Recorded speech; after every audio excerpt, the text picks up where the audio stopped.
We got the story from Timcast.com. All 3 men found guilty of murder in Ahmaud Arbery case. This is the story about a man who had gone to this neighborhood several times. He had entered a building on multiple occasions. I believe he was actually a felony suspect. That was in the trial. I think that even the prosecution said yes. So, yeah. A felony suspect, burglary suspect. In this instance. Yeah. Well, so this is from Actual Justice Warrior. He had tweeted that in the case, the issue was they all agreed that he was actually suspected of committing burglaries. Oh, the police were going door to door. But not that day. They were handing a photo of the guy, right? Yeah, but not that day. And so the issue was they did not have actual knowledge of anything he had done it that day. But I'll just give you the context real quick. All 3 men were found guilty. And the craziest thing about it is the third guy, he was just following in his car and filming what was happening. And then he gave the footage like, hey, look. And they prosecuted. This guy's going to prison for the rest of his life for filming this. So we're getting a lot of conservatives. First of all, the entirety of the left is cheering. When they announced the verdict, a guy in the courtroom was like, woo! And then the judge was like, get him out of my courtroom, no outbursts. And all the people outside are cheering and celebrating, which is funny considering they just said the justice system was broken because of Rittenhouse. But they're cheering for it. And then I see a bunch of conservatives cheering for it. And I'm like, I think y'all are wrong on this one in a certain sense. Legally speaking, on the law, yep, the jury got it right. The judge gave them instructions. These guys did not have a right to get in their trucks, grab a shotgun, and go chase down some dude, surround him. But there's a lot of context here that says to me, I think the 2 guys, the McMichaels, these are the 2 guys who are directly involved with getting their vehicle and the gun and then confronting him. It's the father and the son. Father and the son. Yeah. I believe they deserved charges. I don't know if, sending them for decades in prison makes sense, but they should have been charged for on something. The third guy who was just filming, So was the ruling then that he was part of the pursuit? Is that the idea? Surrounded him. Part of that, but it was they had also charged him with aggravated assault. Yeah. Using his pickup truck, which doesn't mean you have to cause injury. It means you put someone else in fear of injury. Right. So it wasn't just that he was filming. It was the aggravated assault, which is a felony, and then he died, so it's felony murder, which is life in prison. I think on the law, this is the right ruling, and I think that's what most people are saying. So I'll just put it this way: the dude was a burglary suspect. That was not contested. But you have in the video that came out I think it's 2 vehicles, or maybe just a truck, and Arbery is seen running towards that truck. But you got a guy following behind him, so he's not going to turn around. He's got to run towards the guy with the shotgun. And I'll tell you this. He's between 2 trucks. In fairness, he's not limited to the street. He could run to the right. Right. He had 350 degrees of other directions he could run in. And it's not like the trucks went up on the lawns of properties chasing him. But if they had been following him for several minutes, he knew they were following him. In his mind, he may have been like, I can't get away from these guys. This guy's holding a shotgun. My only way out of this is to fight back. Well, maybe, but that's not an element of the crimes against them. Right. If he had gotten the gun and shot them and been charged with shooting them, and he raised the legal defense of self-defense, then the reasonableness of his perception would be relevant. But it's not relevant with respect to these criminal charges. What would your analysis be, given that were the case? Well, it's difficult. I know we're playing hypotheticals. Yeah, no. What complicates it is he wasn't just someone recreationally jogging. I mean, we know this. Right. You'd have to erase your mind of everything else around him. But they're still he was in a home. I know they are, and that's. That just makes proper legal analysis more complicated because there's a lot of misinformation, disinformation, and if you believe that stuff, you come to a different outcome. But this guy was in that home repeatedly in the middle of the night. This is not somebody recreationally visiting a construction site. Right. And there had been burglaries, there had been robberies, a gun had been stolen. A gun, not even a month prior. And when we say that the McMichaels didn't know exactly what he was doing that day, they knew the other stuff, and the other stuff can play a role in your assessment of probable cause.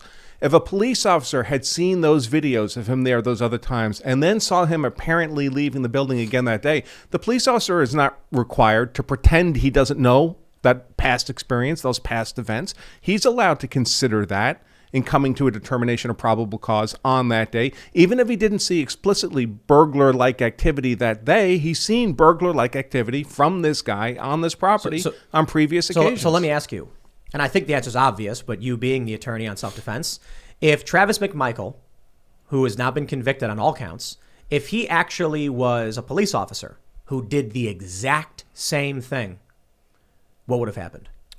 He would never have been charged. Never. Never. They wouldn't even bring charges. No. And so here's the crazy thing. There's a vehicle behind Ahmaud Arbery, so I can certainly understand why he's like, these guys are after me. Now, I don't think he was a good dude. I think he had, malintent. But, don't surround people. Like if I can certainly understand why. But of course, the defense was that they weren't. The defense was there was no coordination between those two vehicles. Right. So they weren't like a pack of wolves surrounding somebody. Look, I get it, but I also feel like I think about what I would be doing if I was running down the street and then a car comes up behind me and a car's in front of me. So we can listen. Right, but again, we're confusing it because you have to think, what would I be doing if that happened to me and I was engaged in felony burglary behavior? You know why they're following you. You're not a recreational jogger who's suddenly being approached by men with shotguns. That's not what's happening.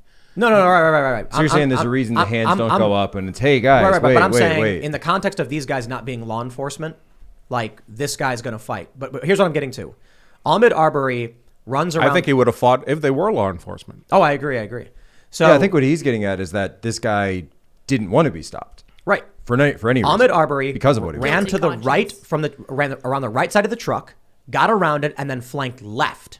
Grabbed the shotgun from Travis McMichael. They fought over it. A shot was fired, hitting Ahmaud Arbery, and he died.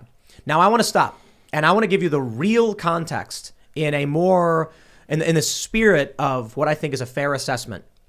The media, the left will tell you, and this is what they did say, that a bunch of racists got in a pickup truck and chased down a jogger and lynched him, which is a psychotic lie. What actually happened?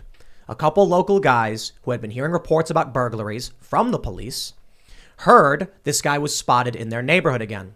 Again. Yes. A gun had been stolen about a month earlier. They say, hey, we got to figure out who this guy is. We got to check him out. They probably didn't think anything other than we got to stop this guy.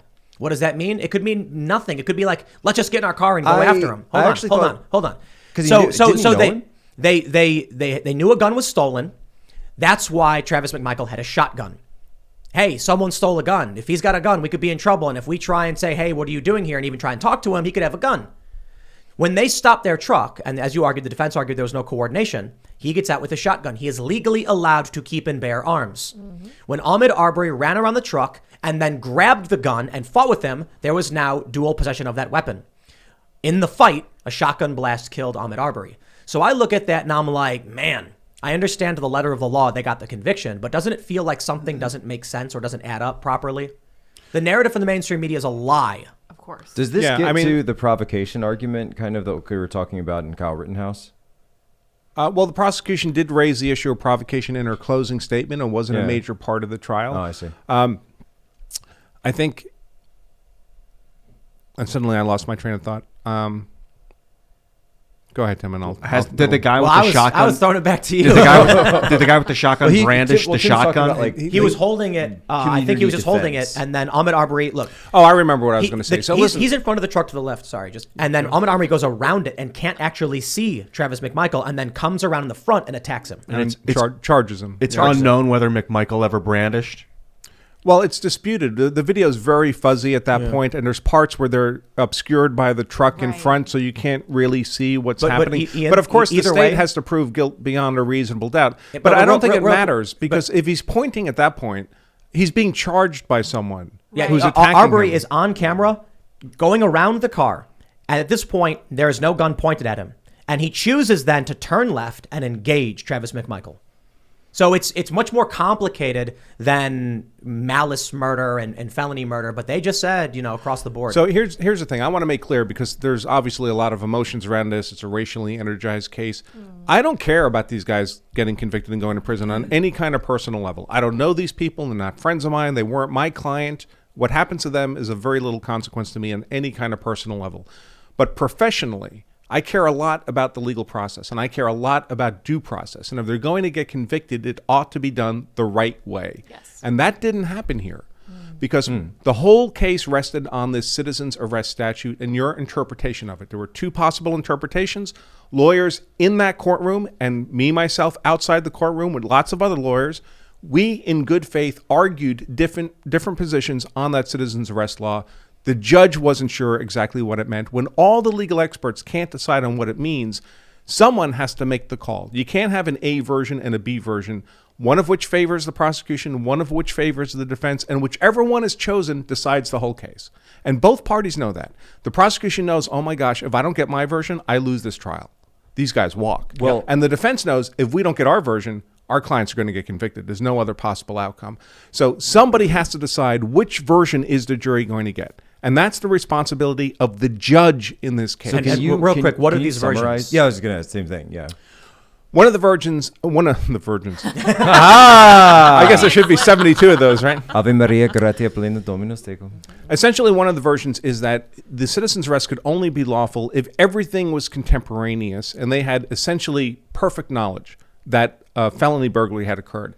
And of course, the defense never claimed either of those things because that didn't exist. All right, they didn't know for a fact that he'd committed felony burglary, and the felony burglary like conduct they were aware of was not contemporaneous with their efforts to arrest him. What does that mean? Contemporaneous? Happening at the same time. Right. So they had evidence of felony-like behavior, but it was from a week earlier, 2 weeks earlier. So it's like they didn't see him walk up, smash the window, go in, grab a bunch of stuff, and that take is the off state down the position. street. That's what they would have had to have That's seen in that contemporaneous. moment to make the citizen's arrest lawful. That's the state position. And if that position is accepted, well, then they're convicted because they don't have any of that. Yeah. The defense position is, well, no, it's the knowledge is, first of all, doesn't have to be absolute, doesn't have to be in his presence because he was an apparent felon in flight. The standard should be probable cause. That's what the statute says, probable cause, not certainty. And probable cause can be based on knowledge not gained only in that moment, but prior knowledge that you're aware of. Surveillance video of the guy in the house that you've seen, that's part of your knowledge base.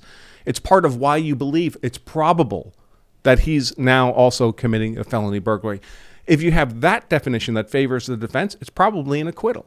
So these two competing versions, one wins for the state, one wins for the defense. The judge his duty was to make a call. Look, we don't know which one of these really should apply, but I'm the judge. I decide what the law is going to be as presented to the jury. Now, when he makes a decision, later on he might be reversed. Appellate court might say, no, you chose A, it should have been B, or the reverse. But it's also true that there's only one way to actually make that decision because there's a legal doctrine called the doctrine of lenity. And it says if a statute is ambiguous in criminal law, the benefit of the doubt is always given to the defense, not to the state. So because the state drafted the law, the state passed the law, the state was in control of how unambiguously that statute was written. You can't hold that against the defendant.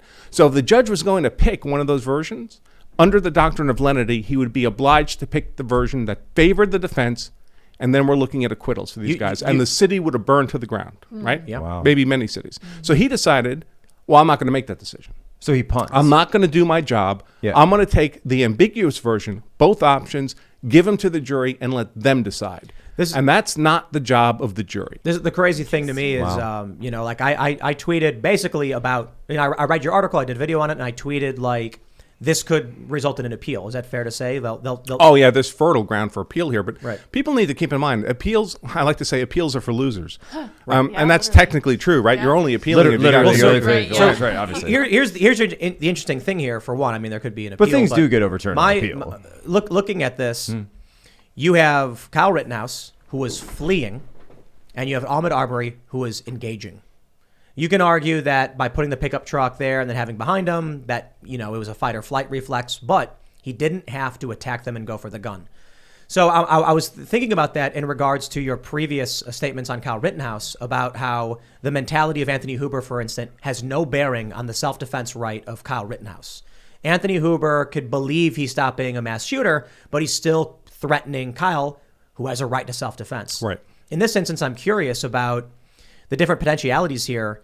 I mean, just what's your assessment on Travis McMichael defending himself? It all comes back to that citizen's arrest law. If you believe the citizen's arrest was unlawful, well, then it makes sense that Arbery would defend himself, and he would have a right to defend himself against an unlawful arrest. But let me ask you something. I mean, is this whole case seems to be an issue of the context provided by the McMichaels?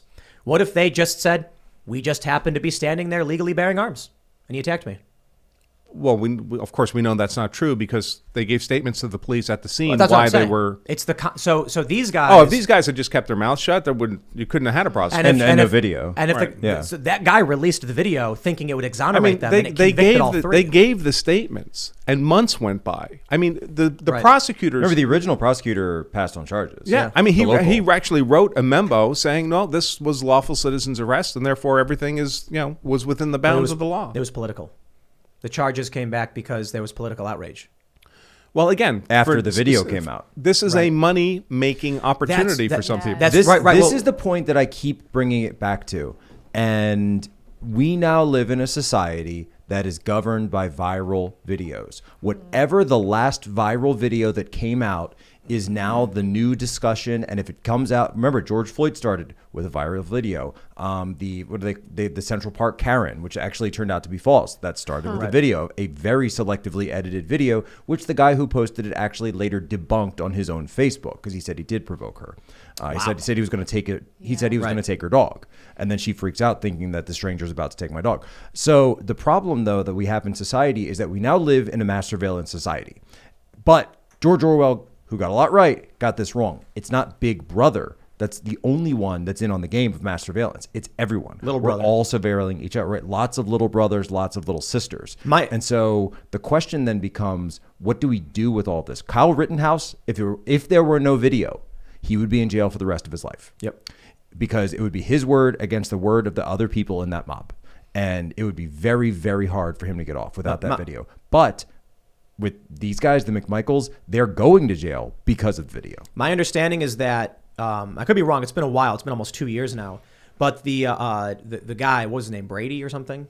Brian or something. I don't know. The third guy? Yeah, the third guy. He released the video because I think people in the community were calling him murderers, and he was like, "No, like, look, it was self-defense. Right. I'll show you the video." And then everyone was like, "Whoa, hey!" And that's one of those videos where people will see what they want to see in that Yep. video, and you will never change anybody's mind. Some people see that video and they see a felony suspect charging a man who has a shotgun in his hands, fighting that man for a shotgun, and dying in the effort. And by the way, when they showed those gruesome wound scenes on Arbery, those are the same wounds that the McMichaels would have feared they would have suffered if he had gotten control of that shotgun, right? It's exactly the same thing. But other people look at that video, and what they Kyle see is Rittenhouse they see with, a Rosenbaum. they see a black man who was chased by a bunch of rednecks and is desperately fighting for his life because at it the end. fits a narrative. Right. And what if I think there's no point asking if what Arbery would have done with the gun, but considering he went for the shotgun and is visibly fighting for it, what would have happened if Arbery got the gun and shot them? He would be charged, and it wouldn't be pressed. If I was his attorney, I'd be arguing self-defense. Yeah. Yeah. But I don't think it would be in the press. Nobody would know about it. It would not be news. I mean, no, there's a small you- Georgian community. You don't know. I mean, if George Zimmerman had been killed by Trayvon Martin, we never would have heard about the case. Right. Right. That's what I'm that saying. Would be a It- non-event. It would just be another. But I also think it's fair to say that if they didn't go out there with the shotgun, we also wouldn't be hearing about this case because a fight would have broken out and that would have been the end of it. But Yeah, you could say and- that for any case. Well, It's true, and I want to stress people have a right to keep and bear arms. It's not every case. I disagree with that. So I think there's a lot of debate to be had around the nature of the citizen's law statute, whether this judge did his job, and I believe he did not. No, I think he failed I his just duty. mean that. But that if- doesn't if mean they these weren't there, guys there'd be didn't no case exercise. in any case. That doesn't mean these guys didn't exercise poor judgment. Yeah. That was poor judgment. By the way, Rittenhouse also exercised poor judgment. If I had a 17-year-old son, I would not say, "Hey, good idea. Let's take the AR and go down to the No. riot." But Definitely not. But yeah. poor judgment's not a crime. Right. I mean, as a guy who's got an ex-wife, thank God, poor judgment is not a crime. So they're not charged with that. They're charged with specific offenses, with specific elements, and specific defenses with specific elements. And one of those is citizen's arrest and how that law is supposed to be applied. And when you just give the jury the job of deciding how the law works, the only non-experts in the courtroom, by the way, the courtroom is full of lawyers. There's 3 prosecutors, there's 6 defense attorneys, and a judge, and none of them can figure out what the statute's actually supposed to mean. But we're going to let 12 jurors untrained in the law do that job. Let me ask you, in your opinion, based on the facts of the case, do you think these men should have been convicted? My view of justice is different. I don't think about the outcomes per se. I don't really care about the outcomes per se. In my view, justice is about the process, not about the outcome. I'm asking because I was going to ask you then on the judge's ruling. So the first thing I want to understand is, based on your understanding of the case and the law as you've read it, do you think it should have been an acquittal or? I think there was reasonable doubt that they had probable cause to try to make a citizen's arrest. And by the way, just you lean towards an acquittal is what you're saying. Yes, but I don't want people to misunderstand. I don't mean like I think it's more likely than not that they had probable cause. But that's not the legal standard. The standard isn't whether they were probably right. The standard is there a reasonable doubt that they could have been right? That they, could they? The math gets complicated, but could they have had a 51% belief that he was a felony burglary suspect? Is that enough? By a reasonable doubt. A very tiny belief that they might have had probable cause should be sufficient for an acquittal. The reason I ask is, do you have it? So you've mentioned the judge didn't do his job in defining and instructing properly. Do you have a view of how it should have been instructed? Yes. So my reading of the statute favors the defense because there's basically, it's amazing how ambiguous it is because it's only 2 sentences. So it's not like in the Kyle Rittenhouse case, they had that gun statute where you had to refer to this other statute and then you had to refer to 2 other statutes beyond that. And it got very kind of, well, in some senses complicated. This is only a 2-sentence statute, but the first sentence talks about kind of citizen's arrest generally. And it says you have to have immediate knowledge or presence. And the second sentence speaks specifically to a felon in flight. And there it says probable cause. And some people believe you got to read those 2 together. And others, my position is you have to read them separately because it doesn't make any sense to read them together. So the way I read it, it says, look, for citizen's arrest generally, and that means for like misdemeanors, like shoplifting, for the smallest arrestable offense, you have to have presence or immediate knowledge. That's 100% certainty. You saw it happen, right? That's not probable cause. That's not you think it's likely it happened. You saw it happen. It happened in your presence. You have immediate knowledge. To believe that you start with 100%. That's the requirement. But then if it's a felony in pursuit, you also have to have 51%.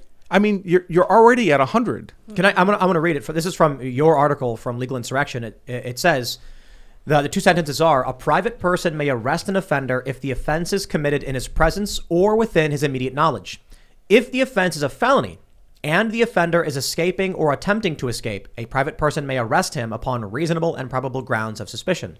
So how I read that is generally, like even for a misdemeanor, if you want to arrest somebody for a misdemeanor, you have to have absolute knowledge, presence or immediate knowledge. You saw them shoplift that item.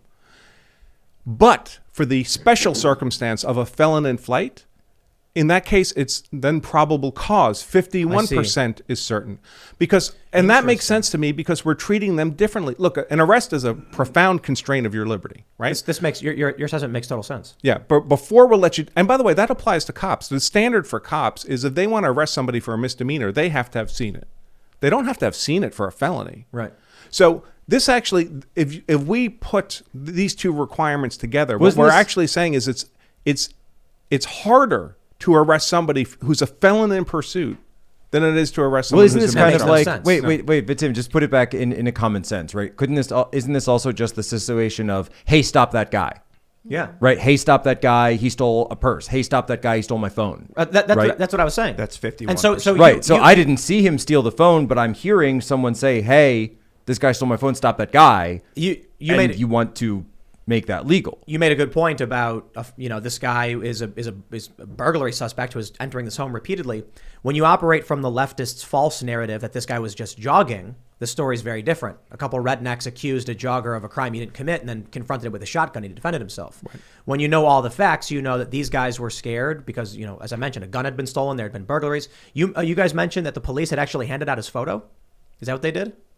I forget if they were showing. I think they were showing photos around from the video. They were showing the video. Capture. Yeah, the video from when he was inside the home in the middle of the night. Right. So maybe not like a mugshot. Right. If you see this guy in the neighborhood, call us because we have video. There was reporting though that one of the, I believe it was the older McMichael, had known of Arbery from a previous investigation. But he didn't connect the dots. Yeah, okay. so that came so out later. Arbery had been he had brought a gun to school. I believe it was a felony conviction. Oh, wow. So he was an adult who went to some school event, So like he a was a football felon. game. It was like a football game. Yeah, I remember this. So he was a I felon. forget the status if it was convicted of the felony or if it was expunged, or I don't remember the details, so I don't want to overstate it. But it was a felony charge for sure, because he brought the gun and then he fought the cops when they tried to arrest him for having the gun at the school. It was a big mess.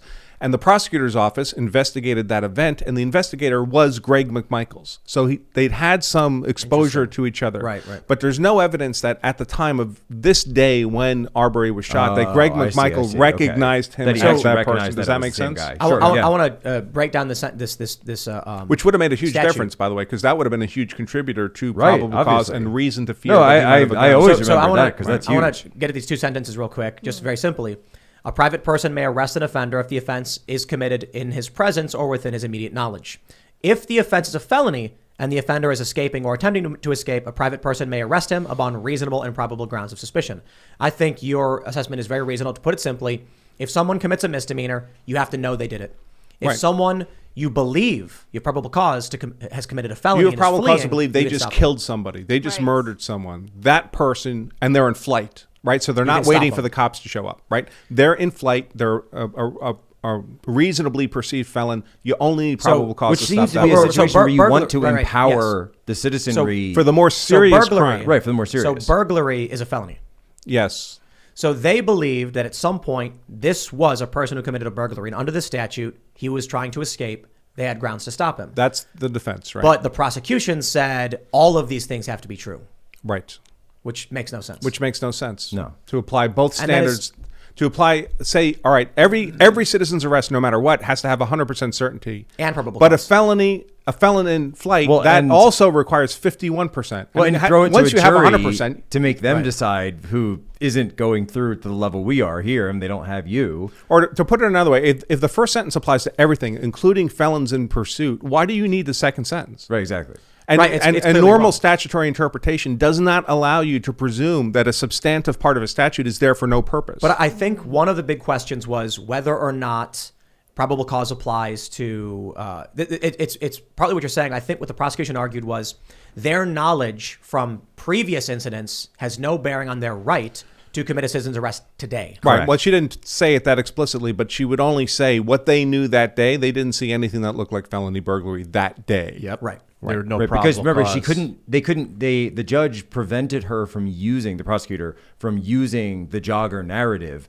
And yet for a year, that had already been seeded throughout the community. Jogger. I mean, this notion that he was just a recreational jogger going through the neighborhood is ridiculous. Right. I mean, because a recreational jogger going through a neighborhood is not in someone's home at night repeatedly Even if on he was video just camera. loitering, there was no evidence of burglary that day. If you're in someone's home in the middle of the night without any explanation, it's reasonable to infer it's a burglary. was he in a progress. house that Yes. night? Or It's was a house. It's a house under construction, but it's a house. They saw him exit the house under construction. He's on camera. Well, he's in that night. I thought it was from an earlier night. no earlier nights. The cameras from earlier nights. Yeah, yeah. Okay, so not This, that night. because But this 5 event times. this event took place during the day. Yeah, they just So saw he him, was right? He was Okay. he was right by the house. I guess. It sounds like it was ruled properly in this instance. I mean, I don't have all the data. But Well, it it's like sounds Colbert they said. just saw him and chased him. It sounds like, first of all, this definitely shouldn't have happened. Take pictures, call the police, and say, we just saw the guy. We just saw the guy. He's here. I mean, that's what I think most reasonable people would do. But there's a question here about, it just something doesn't sit right with the idea that someone can come into your community, be a burglary suspect, keep going into these homes, people are worried, guns go missing, and then you just sit back and say, that's the current state of our country. We just sit back and let this guy do it because the cops can't stop him. Thanks for checking out this segment from the Timcast IRL podcast. If you want to watch live, you can check out this channel Monday through Friday at 8 p.m. Now, don't forget to smash that like button, subscribe to this channel, and if you want more unfiltered and uncensored content with all of these guests, go to timcast.com and become a member. All of these guests you know and love in exclusive segments on our website where we are unrestricted in what we talk about, so you'll definitely not want to miss it. Thanks for hanging out. We'll see you all next time.